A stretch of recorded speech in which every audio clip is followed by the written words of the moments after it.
Welcome to the Misfit One Lifestyles with Elizabeth Colin. She will awaken and connect with your Misfit One. Are you tired of the ups and downs in your life? Are you ready to live a healthy lifestyle once and for all? We are talking about all aspects of your life. Being fit is not just physical, it's also your mind and soul. Learn how to take steps in your life to move towards your goals. Elizabeth's goal is for everyone listening to the sound of her voice to get fit. Let's get focused, let's get intentional, and let's transform. Now here's your host, Elizabeth Colin. Hey guys, welcome to another episode of Misfit One Lifestyles with your host, Elizabeth Colin, also known as Misfit One. But listen, today's guest is the one and only, listen. Before I say his name, I'm gonna build up this anticipation just a little bit more. You hear his voice every day.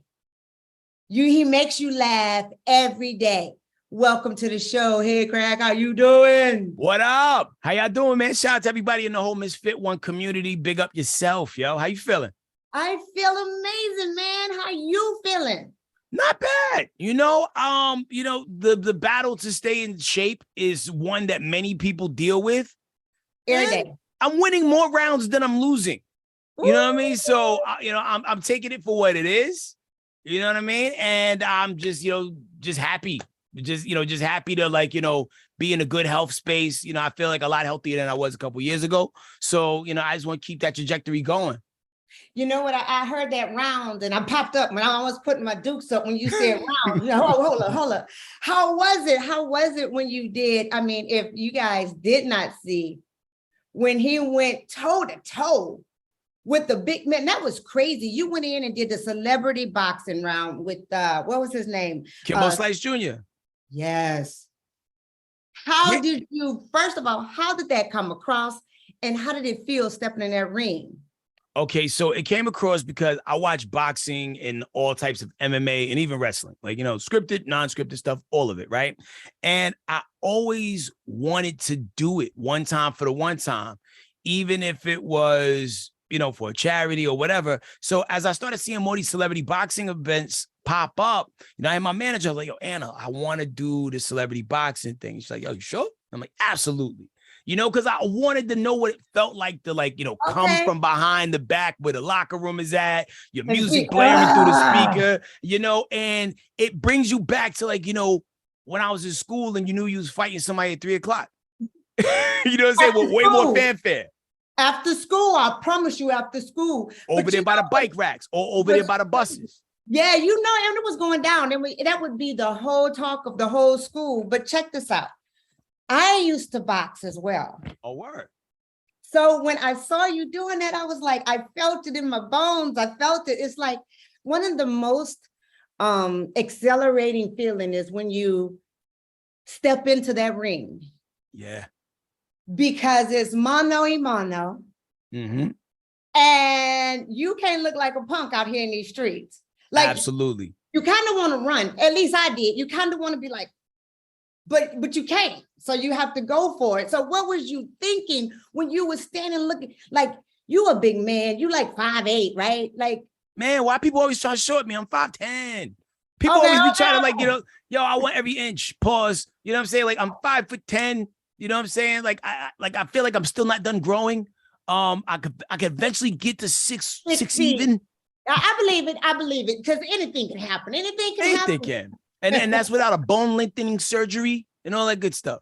Oh, you can stretch them knees, man. You go ahead and stretch them knees. That's a new thing going out now. Man, I feel like people that are getting that surgery, you guys are going to be like human Jenga towers. And there's going to come a point where you're going to get a little too cocky. You're going to jump off a curb strong, or you're going to leap over some steps and your body is going to just tumble like you pulled the wrong block.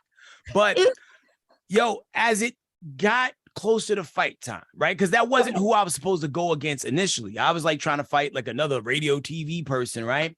And then like 3 months before the fight, really 2.5, really, we got a call. I was like, yo, how about Kimbo Slice Jr.? But I'm like, yo, he's a fighter. Like, Yeah, I know. Like, this is not celebrity fighting. Yeah, this is now fighting. This is like boxing. This is like MMA. And I knew I definitely signed up for boxing because even the guy that I was supposed to fight that wasn't him, he's done it a couple times. He was bigger than me. So I was preparing to fight somebody who has a little bit of seasoning under their belt. You know what I mean? And also like a little height on me. So I was working to fight a giant. Okay. But then when it switched up to him, it wasn't that he was like bigger than me size-wise, but more experienced. So I had to really put my head down and get in there with my trainer, Pepper. Big shout out to Pepper and Pepper Boxing. And he lined up so many great sparring partners for me. Guys that would go in there and try to beat the brakes off of me. And when you realize that you could take a punch and also do damage without having to like punch a lot, you actually start to get a lot more confidence in your ability. Because, because I'm sure you probably felt it too when you was boxing. Like, whoa, I didn't know my own strength. Right. You know what I mean? Right. So I'm doing things to my sparring partners that I'm like, damn, I did that. My bad, bro. Because like I never want to hurt anybody that's supposed to be trying to help me. But then also too, these guys is hitting me with clean shots too. So knowing and understanding you could take the punch, and also knowing and confidently knowing that you could throw a punch back that's effective, it kind of levels the playing field. Now we got to work on technique and skill. Don't throw punches out of rage. Don't be overextending and overcommitting to punches, and learn how to box, because there's a difference between fighting and boxing. And I learned how to become a better boxer, because initially I was supposed to fight in March. But when I couldn't solidify ultimately the opponent, it gave me a little bit more time to train, and it made me better. Man. And I was fine-tuned going into the fight. You know what I'm saying? And like, yo, I got the results I wanted. I mean, you look good. It was a draw, by the way. Yeah. It was a draw. But didn't you? It was a draw, but I knocked him down in the second round. And I tried to pursue him a lot in the third round, just to let people see that I was the aggressor. Right. But at the end of the day, I wanted to get in there with somebody who could kick my ass on paper and show them that, yo, I ain't gonna get my ass kicked. Not today. Not today, not tomorrow either. You know what Never. I mean? So okay. Yeah, I mean, like, yo, I'm from Bronx, man. Like, I don't run from nothing. Like, I look at challenges as like, okay, cool. How are we gonna figure it out? Because everything comes from a game plan. There is boxers that have beaten and knocked out other boxers that maybe without a game plan they couldn't have won. But anything can be achieved with the appropriate game plan. Look at when Muhammad Ali fought George Foreman. Foreman was supposed to cook Ali. Yes. Ali came in with an ill strategy, studied the tapes. This is what he does. This is how he reacts to certain things. And he put together a strategy in his head and he used it. Which is like everything though, right? Because my whole platform is Live Fit. That's focused, intentional, and transforming. And when we focus on something, right, regardless of what it is, we move with intentions to it. We Absolutely. Like, now listen, he said he gonna whoop that ass. He had to study him. He had to do his training, and then he transformed the whole game. And we do that every day. Look at you, man. Look, how is your music videos? Everybody know you from Dish. And let me tell you, when I tell you one of those, I laugh so hard when I mean, laugh out loud. Y'all have so much fun on that show. How is it when y'all are really in there? We're just it's so fun. Like, and I tell people all the time, like, you see the show that you see, but the things that don't make it on air and just the stuff that we be doing behind the scenes it could be a show within itself. And, for me, Gary and Brat, we do radio in the morning. Right. And, and that's a job too. And it's fun. It has its moments, but Dish is a different type of fun. It's a little bit more free. It's less restricted. It's a good old time. And it exposes us to so many other people that maybe don't get a chance to listen to the radio, and allows us to touch people in so many different ways that, like, radio maybe doesn't let you do it because, if you're listening to the show in real time, it is what it is. You can't pause it. You can't rewind it, and all that other good stuff. So it allows us to have an intimate appointment with you for 30 minutes every single night, whether you're in jail or you're in the free world, or whether you're in a city where our show comes on or it doesn't. You know what I mean? Right, like, I knew it was real when like a little old white lady is like, Dish Nation, now you. And it's like, okay, cool. My radio show probably wouldn't have been able to afford me this opportunity to have this chance interaction. So I love it for what it is, man. It's been a good time, 11 years and counting. Yeah, I love it. And you guys have been having, like, okay, first of all, the Brat, I have Love the brat since I was a little girl. Like I'm 50. Okay. So we probably around, I'm older than her by a little bit, I think. Yeah, might be like, Yeah. I never look at people are timeless to me. But what I'm saying is, that's what I'm saying. I always just looked up to her, but I actually think I'm probably older than her. But it's been around a long time, and I have been a fan from day one when she walked out, because she's a legend, man. She's always done it her way, and she never came across anybody. And then what I love about your whole team, Gary, all of you guys are such amazing team. Y'all work together so well, and even when y'all put Portia in the mix, or Eva, anybody that come in there, Tamar, everybody, it's just a great team, and we love to see the chemistry of all y'all. So y'all, keep up the good work, because we need you out here in these streets. Nah, thank you so much. I truly feel like that situation there was really lightning in a bottle.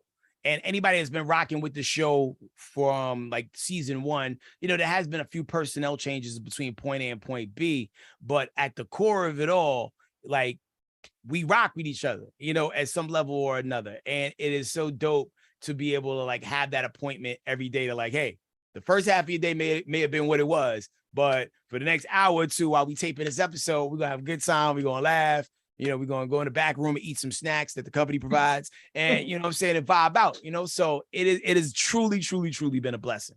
It is. And you on the radio, you do dish, but you also have music of your own, right?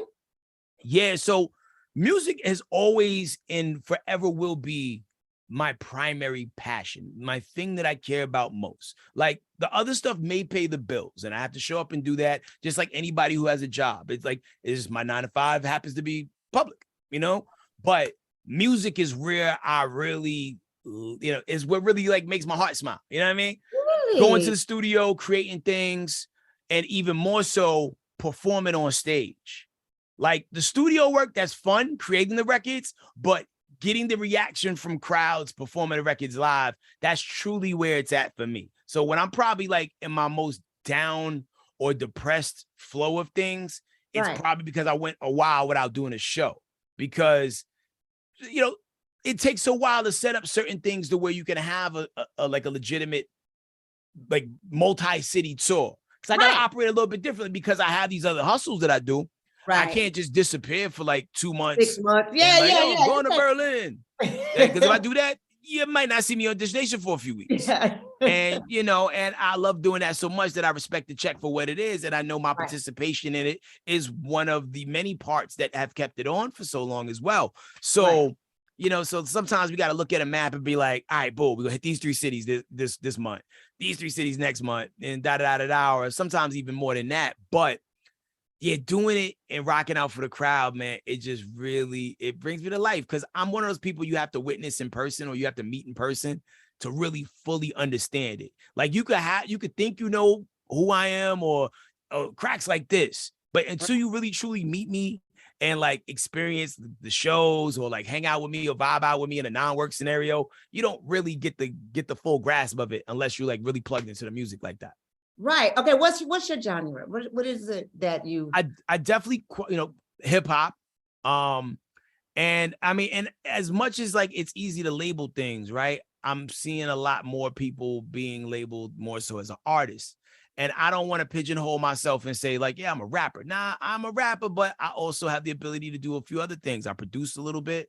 I'm working on being working on releasing more melodic things, but I'm not trying to like, sing. I'm not trying to compete with the Trey Songs per se, but, being melodic and artistic with it in my way, and tell my stories in just as many different ways as I possibly can. And giving you a different slice of me every lap. Like, my first project, my full-length joint Action Parkway, came out in January 2021. Okay. That was like my first official real album. Like, everything else before that was mixtapes. And everybody has a song that they gravitate towards on that project that's like, yo, that's my joint, or that joint spoke to me. And that's dope, because that's what I want. Kind of like when a director makes a movie, you don't really want everybody to walk out of there with the same impression. Well, the movie meant blah, blah, blah, blah, blah. But no. what did it It mean has to to you? speak to me. Yeah, Yeah, what did it mean to you? Like, right. have you seen Nope? No, yes. Okay. So many people had different interpretations as to what the movie was truly about, but I really feel like the greatest works of art is the ones where you have a conversation about it after the fact and everybody Yeah. has a different takeaway. I love that. That is so true, because that's when my kids were little. We take them to the museum and I would stand in front of art and say, what does it mean to you? And my son would be like, well, this was this. And I look at my daughter, she was like, no, that's not what they said. They saying this. And you're right. That is what I feel is the best about art and artists. They do bring something out in you, and it doesn't have to mean the same thing to everybody. You know, everybody has their own unique walk in the world, and that is what that speaks to, right? Yep. So I love, because Nope was one of those like, what?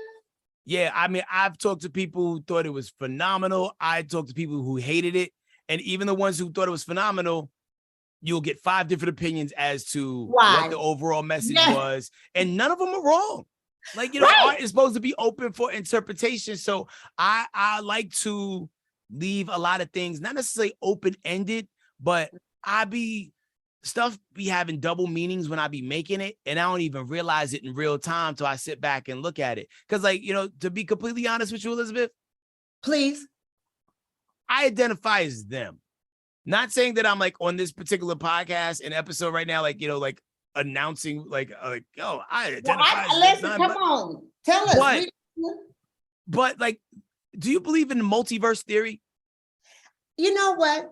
It has to be, because there's so many different things that we really don't understand, or we have feelings of deja vu. I've done this before. I've been here before. So it is, you can't say it's not just because you can't see it. Right. I feel like there's so many times where I check out and whatever version of myself that knows how to do whatever that thing is that I need to do checks in and handles it for me.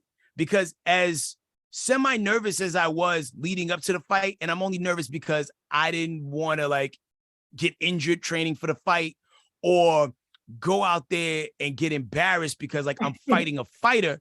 But 2 days before the fight, we're gonna talk about you. Oh, HeadKrack got his head cracked. I can see the headlines now, right? So I really, truly, like 2 days before the fight, a supreme calmness fell over my body and spirit, and I didn't worry about anything. And even when I like think about it in the rearview mirror, it's like, I did what? What? Yeah. And in the second round, really? You know, like you almost don't remember it. And even sometimes when I'm listening to records that I recorded, like even going through like demos of records that I've done nothing with, it's like, yo, past me set the foundation so future self can hear this and finish building the house that I was trying to build, you know, with that song. Yeah, that makes sense, because here's the thing. One of the things too is about being prepared. You have prepared for this. So it's no need to be afraid in that moment. And if we're doing what we're supposed to, like I tell people all the time, focus on the process. Right? The process is where the magic happens. When you step in that ring, you really don't have to do anything but rely on what you was working on. Your muscle memory, go in on your songs, on your thing. It's a lot of things that our mind kind of just check out. Our body is like, wait a minute. But our mind, look, I got this. We got this. We're going to keep going. And that's crazy. So how do you put it in the form of you are them? Because I feel like, you know, there are multiple versions of myself that exist in various parts of the universe who know how to do different things. And when I'm a little encumbered or I'm a little bit outmatched for whatever situation I'm in, I tag out, they tag in, and then they give me back control once everything's all said and done. I know it may sound crazy to the uninitiated. Like I tell the story a lot. Like there was a time where, you know, my money wasn't what I needed it to be, right? And I entered a pool tournament. I don't play pool. I am not good at it. Okay. I won the pool tournament. I beat people who play pool professionally. I didn't practice. I didn't train. Just pool shark version of me that exists out there said, hang out there, young blood, I got this. You know what I'm saying? Hold my beer while I go in there. Yeah. And it wasn't like a one and done, like, yo, you beat one no, I beat 4 people consecutively in a pool tournament and walked away with like $2,500. Did you get in the car and start crying? Because that's what I'd have did. I got to start crying. Well, I did this, Lord. No, I didn't. I just like, damn, I'm lucky. But because I didn't quite understand it all then. Right. Like I'm like in my early 20s. I think I was probably 21 at the time. Right. And like I didn't understand it.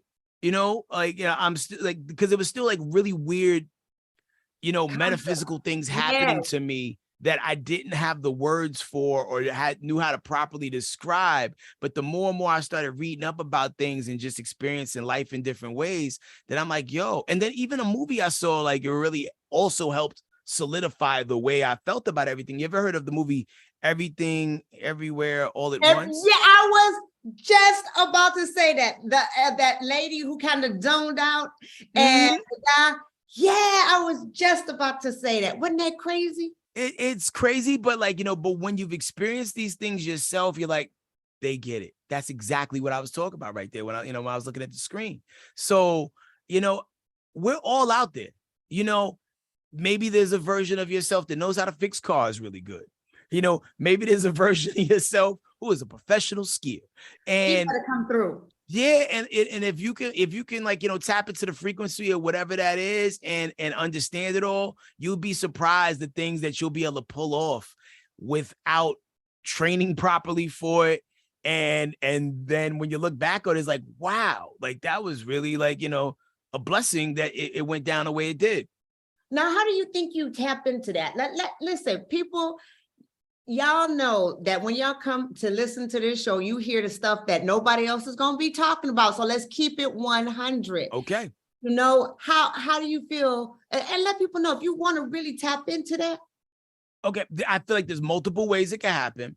I feel like some people are intuitive to it in general. Like maybe somewhere in your family lineage, there was somebody who was like maybe like a very holistic healer type person, or a person who had the, people in their family and their timeline had the ability to do these things. Because there's a lot of things that we read about, like whether it be the Bible or other old books, that we just look at it as fiction, or, oh, that's some weird low level witchcraft. But no, a lot of these things were really like ways of life for our people. Manifesting. It all happens from up here.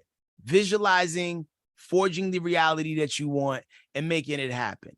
I think it becomes a little bit harder for certain people to do it because we have so many distractions. We have people who can't be alone in silence for more than 90 seconds before they have to like shove a light in their face or, see what's going on social media. I say a lot that we don't really spend a lot of time, like working on ourselves. And I'm guilty of it too.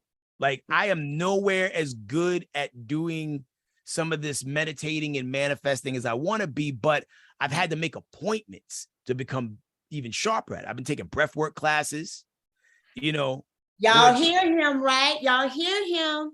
Have you been talking about this on the channel, breath work and all that? That's what I do. That's what I teach. I teach a whole class on that, about meditating and journaling and affirmation and manifesting. And what's crazy is my husband called me a witch. He's like, you're a witch. And I'm like, I am not a witch. He is so crazy because listen, I hear you. I feel you.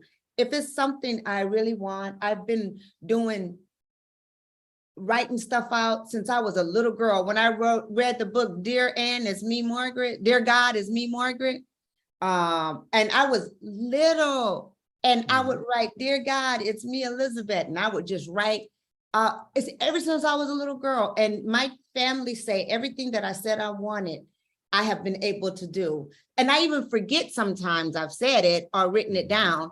But then when they come back, they like, you said you was going to do that. I was like, I did. Yeah. So, whether you realize it or not, Elizabeth, time is a line. And there are things that your present self can right now tell yourself in the past that will prepare yourself for the future that you're having right now. And I know it sounds like a puzzle, to figure out the words that I just said, but it's real. There's so many times where like, even like once somebody explained that to me, even I started to do things and then realized I was better at doing other things before, or that I realized why I did certain things I did when I was a kid, because it was in preparation for what I would be doing in the future. Like, why was I 5 years old watching Entertainment Tonight and I didn't know who these white people were? It was kind of preparing me to see what the entertainment news space looks like. And when it was time to do Dish Nation, I would know what was going on. You know, granted, I had boxers in my family, you know, God bless the dead, Joe Frazier's my cousin. You know, but like, I didn't really meet him till I was a teenager though, you know, but like, it was one of those things. Like, I don't know if you was a Sesame Street watcher as a kid. Of course. Do you remember the season or the couple seasons where like Big Bird would always be around when Snuffleupagus was around? And then every time everybody would roll up, Snuffy be gone, and everybody thought Big Bird was high and was just making Snuffleupagus up. That's how Joe Frazier was. Like, you know, I'll go to my grandma's house. Cousin Joe just left. I'm like, it's like, you know, because as a kid, you know, you got this famous person in your family, and all you want to do is just meet him because it's exciting. Like, oh my God, yeah, he's famous. Yeah. So, you know, but going back to what you were saying about like manifesting. We made a new word today. Manifestation and all that. Yeah. It's real and it's true, and there's power in the pen. Like how you talk about, you write things down with hand.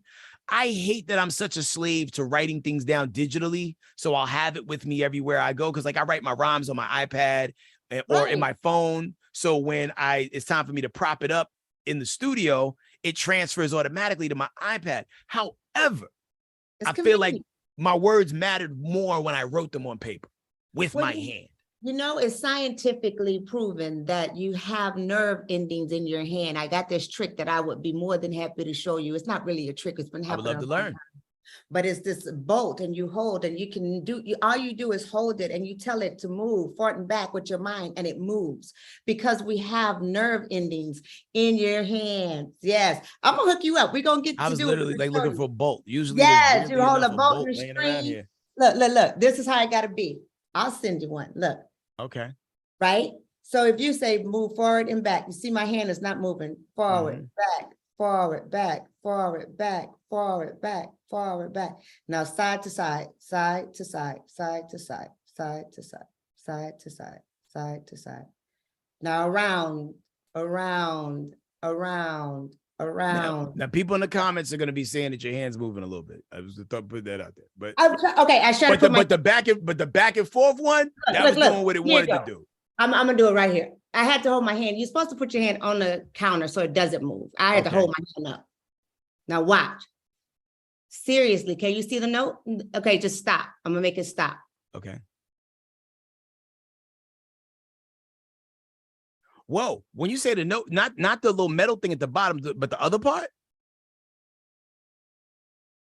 Stop. Okay, you're not. I'm going to try that independently on my own because I'm now like super intrigued, but I believe it. I definitely believe it. There is so much that we're capable of. Like, have you ever heard of fire talkers? Fire talkers? No, talk to me. Got to look it up, right? So right on fire talkers. There is a trait that is passed from, you know, family member to family member. Sometimes it skips a person, but there are people who have the ability, and they're like supreme healers. They have the ability to talk the fire out of somebody.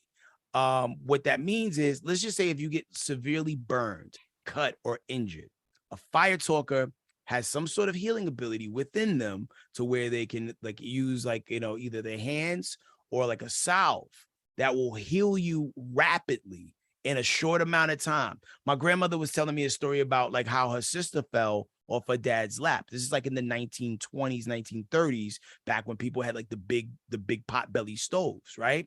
Her sister fell forward onto the potbelly stove, burned her face. But there was a woman who was a fire talker that lived down the street. You could see like the muscle and bone in my grandmother's sister's face because she burnt it so hard. But the fire talker was able to like rub something on her, you know, on her face and healed it like within a matter of like 7 days or less. Like there was no signs that anything had ever happened. So my grandmother told me a story and I sat on it for a few days. And then at one point, let me look it up, you know? And then I started like doing my research, like, whoa, this is a thing. So I'm at a point in my life where nothing really shocks me anymore. And even when people talk about, you must be a witch, they are quick to label things that they don't understand. Not everything is demonic. Not everything is like, I mean, like now, if you're tapping into dark energy. Darkness. Yeah, you know that. If you got to kill something to make something happen, maybe you shouldn't be doing that. Yeah, you probably want to step away from that. However, we do eat food, don't we? But but yes. But I don't eat meat, people. I don't eat meat, so I'm not gonna kill it. You know what I'm saying? But I even feel like, if there was like the world's tiniest microphone that could be placed on a plant or tree, like when we're pulling something out of a root, it probably screams, right? It does. I was just about to say, it doesn't have to be alive because plants need oxygen, they need water, they need air, just like us. We all are the same. And I was raised on an Indian reservation, so we did kill the animals, but we worshiped them and gave God, the thanks for them for giving us the nourishment to keep moving. So it wasn't like, I killed you because I'm bigger and stronger. It was to continue us to be stronger and continue what God has put us on here to do. So it was a whole different balance of it. You know what I mean? Yeah, no, definitely more of a respectful process overall. Like even when you talk about like halal foods, how they're killed humanely, if that's a thing. But it's not as like brutal as your typical slaughterhouse situations. There's even books out that talk about how like when animals are in those places of extreme duress, like those slaughterhouses, that you're consuming that stress too. That fear, yes, that's crazy. Because when I was growing up, we ate everything off our farm. Like we grew I was eating organic before organic was cool. You understand? And we ate our meat, everything. But then when I left, I turned 18 in San Diego, and I couldn't eat any of that stuff. But it was because everything we had was organic. Like the first time I tasted milk, for the first time, it was the most nasty. I spit it out and was like, "Ooh, guys, something's wrong with this milk." And they like, "No, it's pasteurized." And I'm like, "What is pasteurized?" You know what I mean? It was crazy. So you're right. And you take all those spirits in, you're consuming that fear, that sadness, I've even been like, looking into research, studies that were done on the fact that like, we can suffer from PTSD even from things that we didn't even directly experience.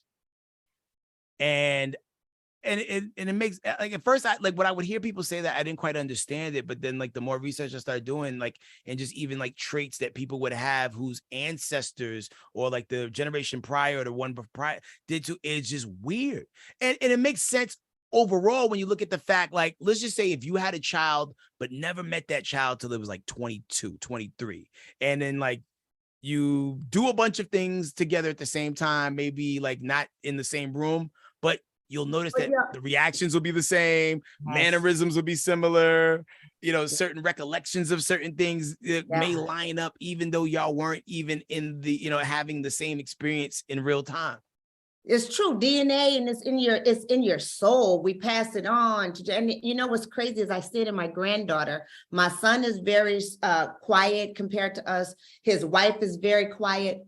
My grandbaby is off the chain. If she is not me, it's the funniest thing I ever saw in my life. And even my son is like, how can that be? Because she is sassy. She's talking. I was like, that is crazy. But listen, how can we stay in contact with you? I am so easy to find everywhere. Like HeadKrack. That's on Twitter. That's on YouTube. I just dropped a brand new video for my single Violence. Just got picked up for a film festival in LA, a music video. What? Like, I am so happy and so blessed that, people are like discovering the art, like however they find it. So that's right now rocking on YouTube. I got a new project coming out called Microdose, which is all about the balance of the human experience. You know what I'm saying? Like every song is a yin and yang experience. The first song is Violence. The second song is For the Love. And even the song Violence isn't about like, go out there and kill. No, it's about like, the wars we battle within. Sometimes the biggest fight is with yourself. Sometimes you got to kill your old habits and the things that, keep you from being great. Get those demons out of your mental attic. You know what I mean? That's right. That's right. You let it go of it. We got to let go of them old scripts sometimes, in order to be anew. And it's not bad. It is such a freeing experience when you can actually be aware of what's happened in the past and you can see where it is and you're like, that's not working for me. You know what I'm saying? Absolutely. So listen, can you tell everybody, how do you take care of yourself? What does your self-care look like? Just disconnecting. I tell people all the time, like, the best way to serve me is leave me alone for a little bit, because I thrive off of my thoughts and being able to have time to think. So sometimes when you have to always having to entertain the energy of others, it can kind of like leave the gas tank a little empty. And my best ideas just come from like just periods of just peace and just chilling. So I do that. I go to the movies also to disconnect from the world because I love the art of cinema. I play video games a little bit to wind down. I go on ayahuasca retreats just to like unlock new skills and level up. I mean, me and you could do a whole episode on that. I wasn't just about to say, now we're going to have to do another one on that. Well, listen, let me tell you this. This is my work from me to you. Yes. Whatever day you want to do it, let me know. It's going to be done because I like your energy. You know what I mean? So there's so much more to talk about. And thank you so much for doing the work that you're doing, not only getting people physically healthy, but also mentally healthy as well. And that is kind of what I started to realize in the last year or two, that is kind of like my purpose in life. I always thought it was to be like, yo, I'm gonna come out, I'm gonna be a rapper, I'm gonna sell the most records out of anybody. And I'm gonna make a record that's gonna make, I'm gonna have a car that can fly. But then I realized and that last part, I made that up. I never really cared about material things, but I did want to I always wanted to be ultimately known for music, but I really want to be known for healing people in the most unconventional ways ever, whether it be through my music, whether it be the fact that I figured out some skill to where I could rub my hands together and just go like this towards you. Somebody. Yeah. Which I do have some stories about that as well. We got to talk. It's just a matter of just continuing to train in the dojo, wherever that may be, to get my skills up to par. You know what I mean? Right. Maybe I hear you, some Reiki classes in my future. I don't know, but I'm here for the healing. And I'm also here to compete at every available level. And I'm ready. Look, intellectual violence for everybody. Coach. Let's get it. Put me in, Coach. Listen, this has been unbelievable. I am so honored to have you on. And listen, you killed it at the Sheen Awards as the host. Thank you so much. That was awesome. I just love your energy, and I am so in awe speaking with you today because this is a side that I have never seen. I tell people radio is one thing, TV is another thing. We got to meet in real time. You know what I mean? And make those appointments with each other. So thank you so much for letting me into your energy field. Thank you so much for entertaining mine. And shout out to all the Fit One Nation fam out there who tap in every week to get this love. Okay. Thank you so much. Until next week, you guys, stay fit. I hope you enjoyed this episode of Miss Fit One Lifestyles. Listen, when you are fed up and sick and tired of living this stifled, overwhelmed, and overstressed life, and you're ready to live the fullest, richest, and healthiest life by gaining more confidence, more energy, and more clarity, living in your best self, you know what to do, right? Go ahead, go to my website, misfit1.com. Sign up for our online courses, Creating Healthy Habit, so that you too can live fit, focus, move with intention, and transform your life.